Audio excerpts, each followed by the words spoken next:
everybody, happy Vlogmas day 13. I'm still here, yay! So I just finished my long 15-hour shift, and you can tell it was long because my hair is crazy, but I am absolutely exhausted, and yet here I am filming a video just for you guys. So I did have an idea for today, and I had a video already filmed, ready to go. All I needed to do was edit it. And then I realized it was Friday the 13th. And so in honor of it being the last Friday the 13th of 2019, I decided to write basically a 4-page paper about some stories I'm about to tell you.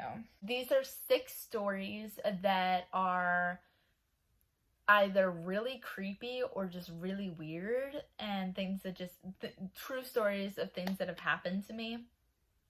And I just thought, because Friday the 13th, I looked it up, but the meaning behind Friday the 13th is that it's like an unlucky day, which all my Friday the 13ths have always been super unlucky for me. So like today wasn't so bad, but I usually have some really unlucky Friday the 13ths, and so I was like, oh, I'm just gonna come up with a compilation of stories that are kind of interesting and kind of spooky. So here we go. So I'm gonna start off with this one. This one wasn't really that big of a deal. I just thought it was kind of interesting, so I decided to include it because it scared the bejeebies out of me. But my ex-boyfriend and I, my first ex and I, used to live together, and so we were at home, we were all alone, we were watching the movie As Above, So Below, and it got to this really intense part, and like the lights were all off in the house. We were the only ones. He used to have 5 cats and our rabbits, but they weren't like making any noise, so it was silent in the house, and it came to this really intense part, and it was like pure silence, like that. And we're just laying there watching the movie, like wondering what's gonna happen next, because it was my first time ever watching it. And all of a sudden we heard this huge crashing sound, like, and we both jumped so high in the air because we were like, oh my god, what was that? So we had the door closed, so we decided to go out and check and see what was out there. But we sat in the room for a good like 5-10 minutes talking about it, like, should we go out there? What if there's somebody out there? Because we thought somebody broke in. So we were just sitting there, and finally we went out, and we both had bats, and we were both like, hello? And so we realized that the sound came from the other room. So we went into the other room and tried opening the door, and the door wouldn't open.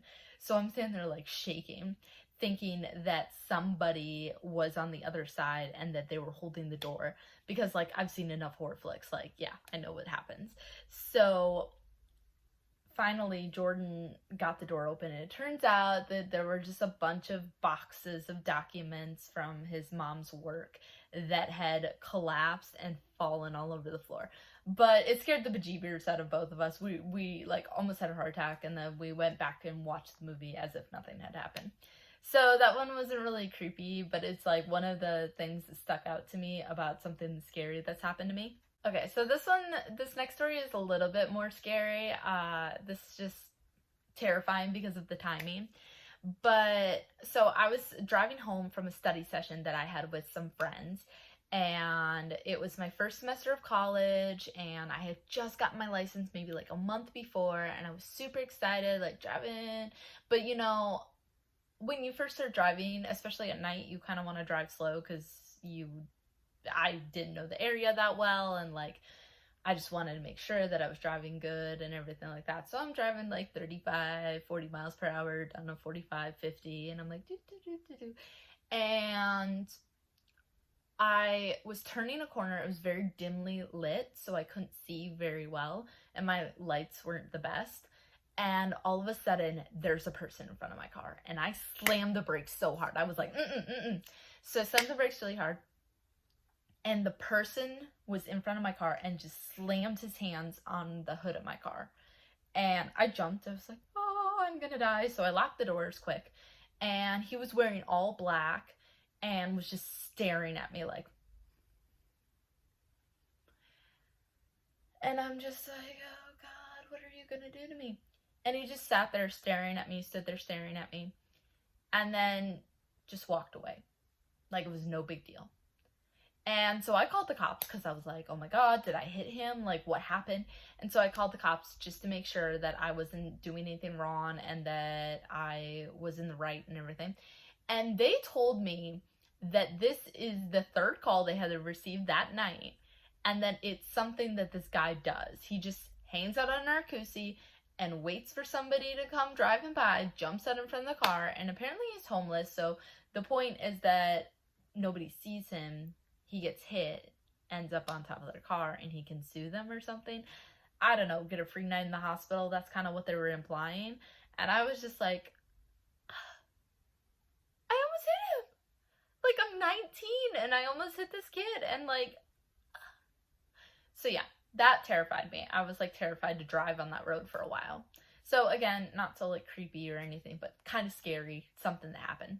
Okay, so these next two stories are about paranormal ghosts and such.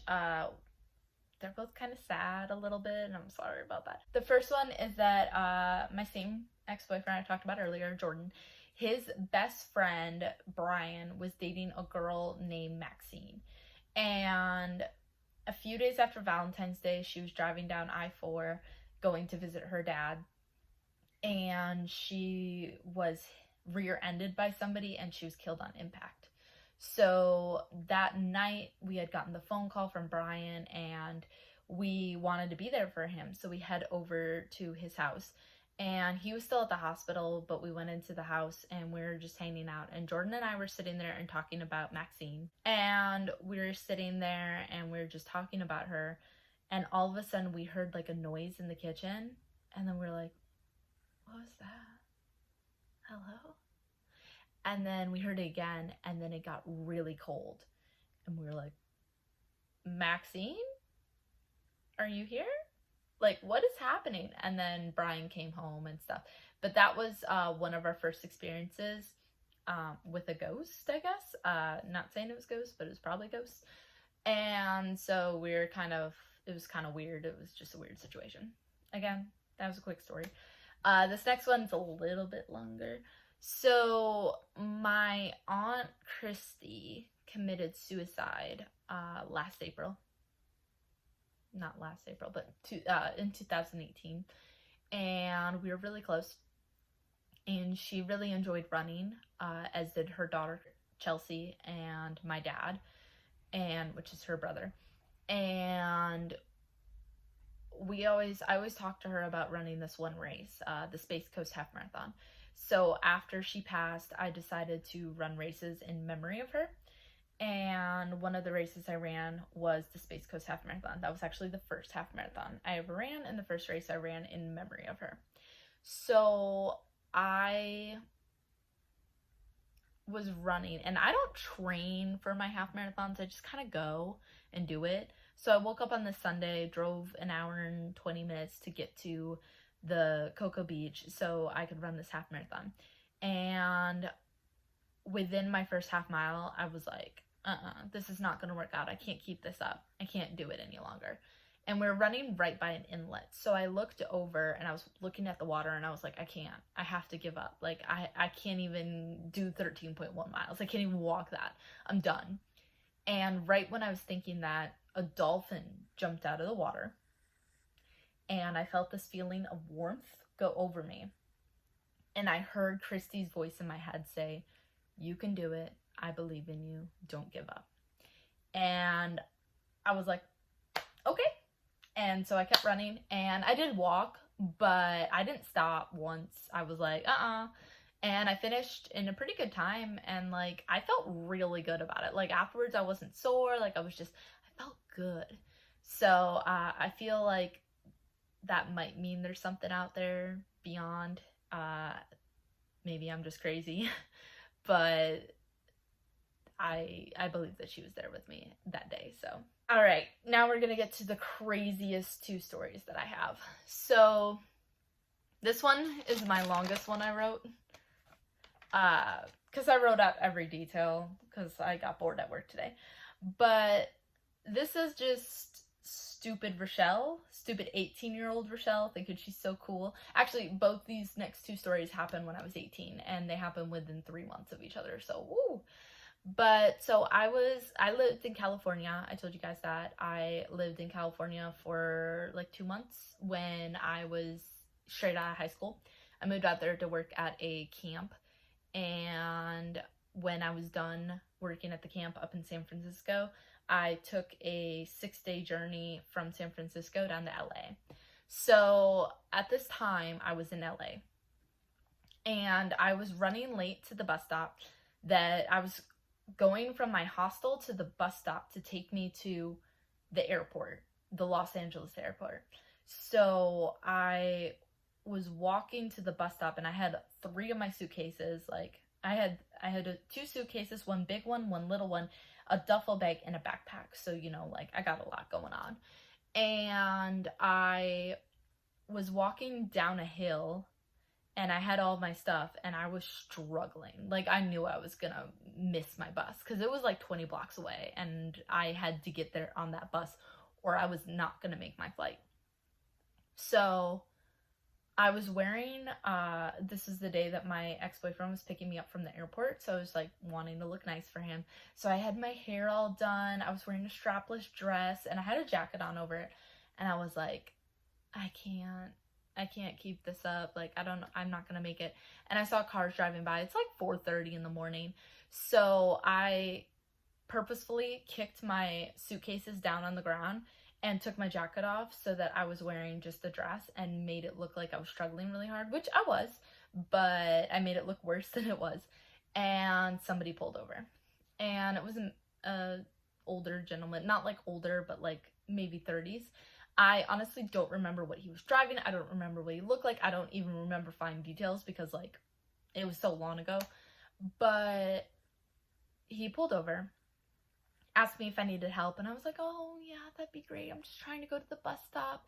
And he was like, okay, yeah, I can give you a ride. So he must have looked nice, at least, because I got in the car with him. So he picked up my luggage, put it, I think he was driving a truck. I want to say he was driving a truck. But it could have been a van. Like, not like a white creepy van, but like a minivan. I don't remember. But he put my stuff in, and I was sitting in the front seat, and I like had my phone in my hand, and I was like, oh God, okay. Because, you know, my mom told me as a kid, like, don't get in cars with strangers. And so he was like, what's your name? And I was like, oh, Rebecca. He's like, where are you from? And I said, oh, Minnesota. And he's like, oh, you got a boyfriend? I was like, yeah. And he said, where are you headed? And I was like, Georgia. And he's like, oh, cool. And he's like, what are you doing down there? And I was like, oh, going to school. And like, I kept trying to like say things that were similar to the truth, but not the entire truth, just in case. And he asked me how old I was, and I said 21. And he said, where's your family? And I was like, oh, they're back home. And he's like, oh, okay, so you're all alone out here. And I was like, yeah. And so at that point, I dialed 911. I didn't call them, but I did dial it because I was nervous. He asked me if anybody knew where I was, and I was like, yeah. And he's like, oh, okay. And he's like, you're very pretty, you know. And I was like, thanks. And at this point, like, I was shaking. I was like cowering away from him, and I was like, I'm gonna die.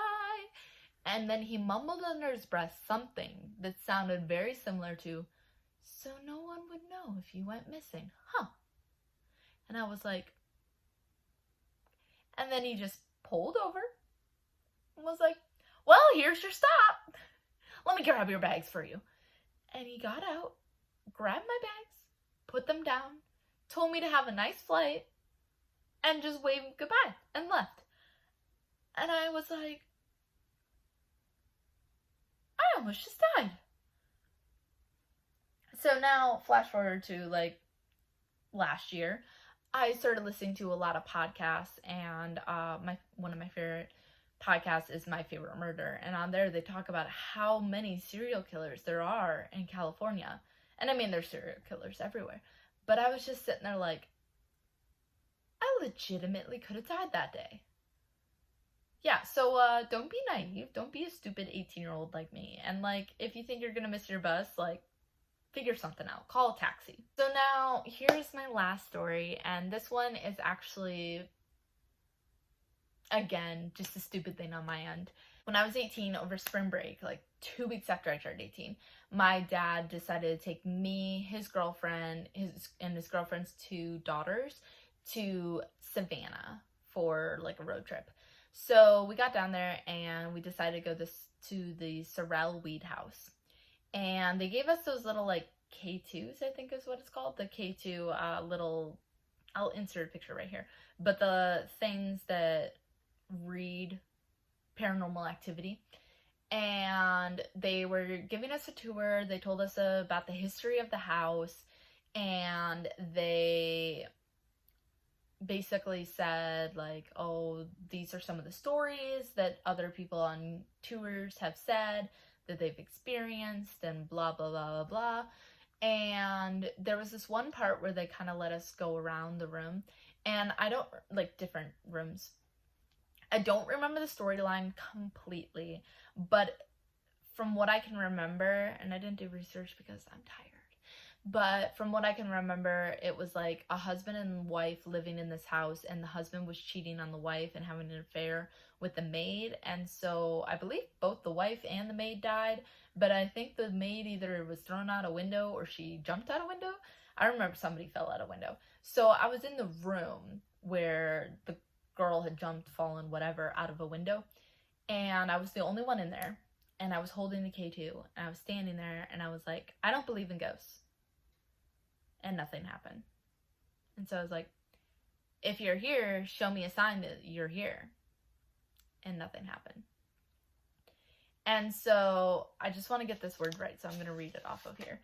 But so I was standing there and I was about to leave, and I decided one last quick attempt, and I whispered, "Hey Molly, you're nothing but a cheap fake." And the K2 lit up like a Christmas tree, turned bright red, and the door like shut a little bit, and it got really cold. And I was like, and I just left. Like, I booked it out of there. And the only reason I remember the exact words was because I posted it on Facebook. So I'm going to insert that right here. But yeah, so that was like the most like paranormal stuff that's ever happened to me. I do believe in ghosts. I can't remember anything else that's really happened. I can't remember any other crazy stories. I just thought that it'd be kind of interesting to tell these weird stories of things that have happened to me since it's Friday the 13th, and it's the last one of 2019. It's the last one of the decade. So yeah, I hope you guys enjoyed that. I will be back tomorrow with another video, and I hope you guys enjoy it. I hope you guys have a wonderful rest of your night. This is going to be uploaded super late because it's like already 1 a.m. here. But I hope you have a great morning if you're watching this in the morning. And I will see you guys tomorrow. So, bye.